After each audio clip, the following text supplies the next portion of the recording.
Bonjour à nouveau, ici Galaxy 109 pour notre production Podcast Radio du 30 novembre 2014. Aujourd'hui, nous avons avec nous Nadia.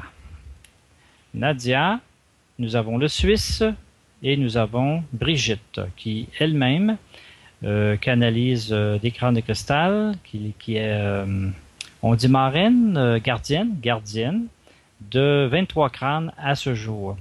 Alors Nadia, je te cède de l'antenne pour que tu puisses te présenter, puis j'aurais quelques questions tordues à te poser. Alors bonjour, moi je suis donc Nadia, alias Socha Vichaz. Je canalise Xuvia, entre autres, et je suis ravie que tu aies des questions tordues à me poser, parce que depuis quelque temps, enfin depuis pas mal de temps, mais depuis peu, j'ai réussi, j'ai l'immense honneur d'avoir réussi à faire taire mon mental au point que je peux recevoir directement des tas de choses que j'apprends moi-même en les retranscrivant souvent. Voilà. Ah, c'est aussi simple que cela, comme soulever le combiné d'un appareil téléphonique. Alors, c'est aussi simple tout en étant un travail de longue haleine depuis des années. C'est vrai que c'est simple, finalement, mais ça prend du temps pour arriver à la simplicité. Voilà. Oui. Est-ce que moi je le vis personnellement aussi avec un crâne qui s'appelle Yola et aussi un crâne qui s'appelle Yulia. Et puis, ce que j'ai appris, c'est que d'abord on intègre la communication et ensuite ils s'intègrent en nous. Et à partir du moment où on les a intégrés en nous, la communication est 1000 fois plus facile et plus puissante. C'est ça. C'est exactement comme ça que ça s'est passé. Euh, Sauf que Xuvia est arrivé après, on va dire pratiquement en dernier, par rapport à d'autres EDL, même très grands EDL, que j'avais l'honneur d'entendre et qui sont à côté de moi depuis très longtemps, mais je n'en avais pas une réelle conscience. Je pensais que j'étais éclairée, mais sans plus. J'ai jamais trop cru que ça pouvait venir de mon mental, parce que je pense pas être assez intelligente pour ça, euh, euh, mais c'est vrai que j'avais beaucoup et très souvent des, des petits secrets, des petites astuces, des choses très, très intéressantes à, à, à utiliser. Et voilà. Alors, Xuvia est arrivé il y a à peu près 3 ans. Euh, alors que je suivais régulièrement les enseignements de Sia, et qu'un jour, alors avant d'écouter les enseignements de Sia, j'avais été visitée chez moi un soir par trois êtres que j'avais jamais vus. Il faut quand même rappeler que je suis habituée à ce genre de choses depuis toute petite, puisque je suis issue d'une famille assez ésotérique, grand-mère maternelle voyante, autre grand-mère paternelle magnétiseuse, donc c'était pas quelque chose qui me faisait peur. J'ai souvent été visitée, mais c'était la première fois que j'étais visitée par des grands bleus et qui étaient assez impératifs et qui m'ont donné des ordres et qui m'ont un peu comme préparée. Et après avoir commencé les formations de Reiki, j'ai compris qu'ils avaient fait un peu comme des initiations. Ça ressemble à des initiations de Reiki. Et ensuite, j'ai voulu me renseigner sur Internet pour savoir ce que c'était que ces humanoïdes bleus, bleu clair, bleu assez grand.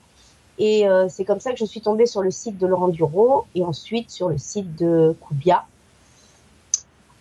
Après avoir lu à peu près la moitié des messages et beaucoup correspondu sur le blog, j'ai ensuite un matin eu un réveil tonitruant de la part de Koubia lui-même. Je n'avais pas appelé du tout, mais Et il me demandait de l'écouter attentivement. Alors j'étais très surprise et très ennuyée qu'il me bouscule à ce point.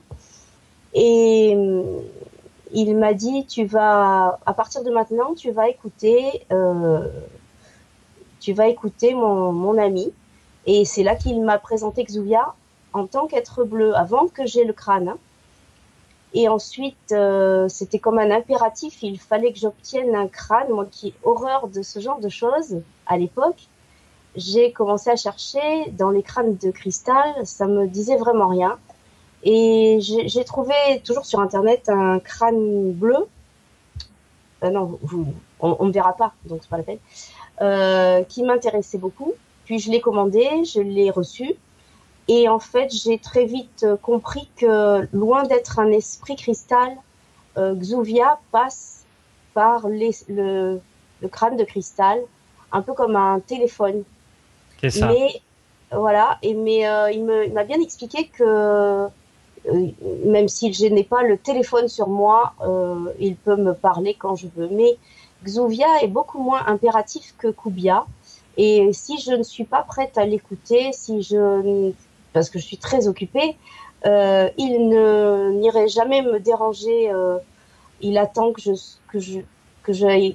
sois prête à écouter ce qu'il a à me dire, sauf quand il avait beaucoup de messages des messages qui pouvaient servir à beaucoup de gens, et où là, il me demandait gentiment, est-ce que tu veux bien écrire? Parce que j'écris d'abord ces messages sur un cahier, et ensuite je les passe sur le blog, histoire qu'il reste quelque chose d'écrit si jamais Internet ne fonctionnait plus. Voilà.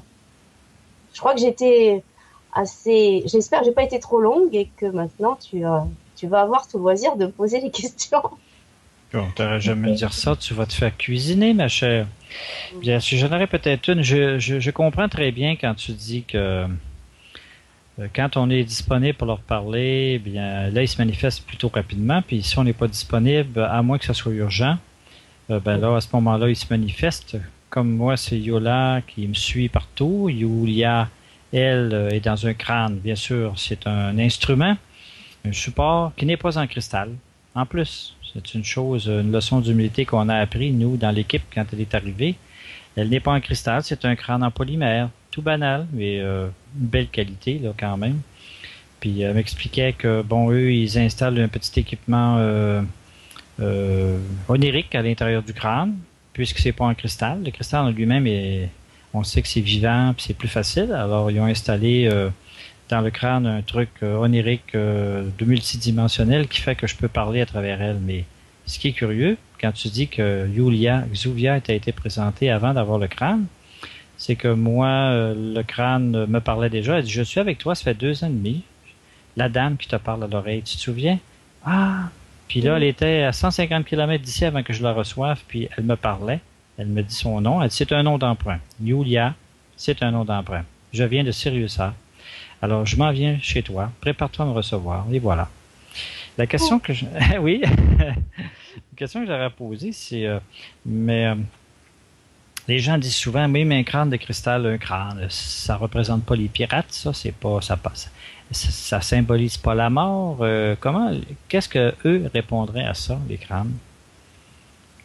Alors, en fait, je dirais que j'ai déjà posé la question et ils m'ont déjà répondu. C'est une manière de nous rapprocher des capacités, en fait, de mémoire des pierres, et surtout des pierres semi-précieuses. Elles ont une capacité d'emmagasiner les mémoires, et certaines pierres qui ont certaines capacités vont emmagasiner des mémoires qui sont en rapport avec ces capacités-là, et puis d'autres. Mais on aurait du mal à s'adresser à une pierre, je suppose, nous en tant qu'humains, et moi la première, à s'adresser à une pierre tout simplement. C'est vrai qu'avec 2 yeux, un nez et une bouche, on a plus de facilité à communiquer avec. Et moi, quand je veux vraiment me concentrer sur ce que... pour entendre Xuvia, non pas qu'il soit dans le cristal, c'est du cristal reconstitué, hein, bleu, non pas qu'il soit dedans, mais le fait de regarder ses yeux, je vois des expressions différentes dans les yeux qui me permettent d'affirmer ou d'affirmer ce que je canalise. Voilà. Je pense que moi, c'est ce qu'ils m'ont dit.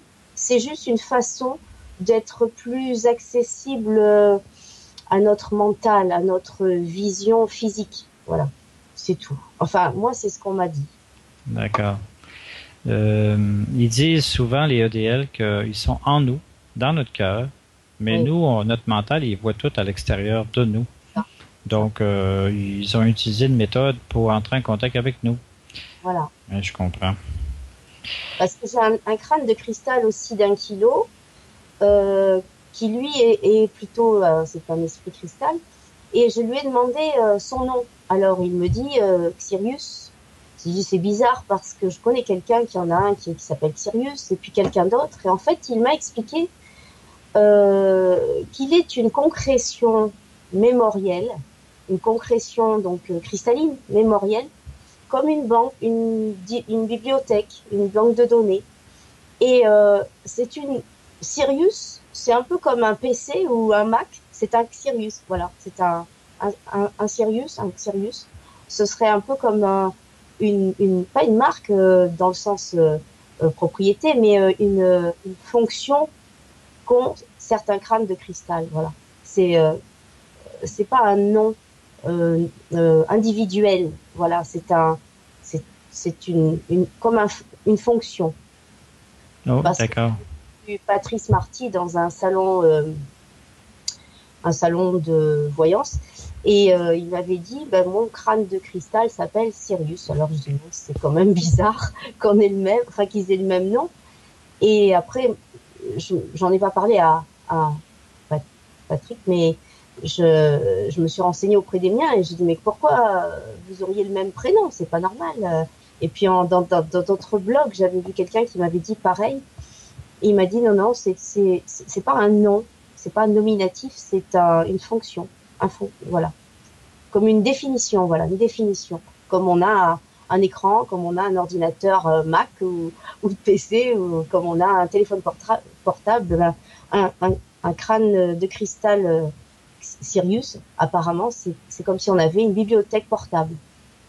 Des annales akashiques concrétisées en cristal, cristallisées. Voilà. Ah. Comme Yulia, quand je parle avec, je lui demandais, mais t'es pas en cristal, comment tu vas faire les mémoires et tout? Elle dit, ben, tu vas m'acheter un cristal, tu vas le placer à côté de mon crâne, je vais m'en servir comme support mémoriel pour notre relation qu'on a à nous dans le moment présent. Puis le reste, elle dit, moi, je suis pas dans le crâne. D'abord, je suis connecté à ton cœur, et après ça, le reste, je suis à bord de mon vaisseau mère. Puis de là, je peux entrer en contact avec toi. Et le petit cristal tout petit qui est pur, pur, pur, transparent comme du verre, lui, il va me servir d'instrument.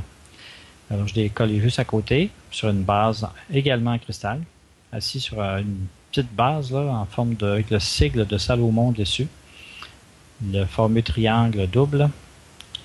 Il y en a qui vont dire que c'est le symbole juif, mais en réalité, c'est un symbole qui a été plutôt volé à Salomon, en fait. Et puis, enfin, interprété de bien des façons. Est-ce que, Lou, tu aurais une question complémentaire à poser à Nadia? Non, pas de question de la part de Lou. Bon, moi, j'en aurais une petite, là. Mais qu'est-ce que...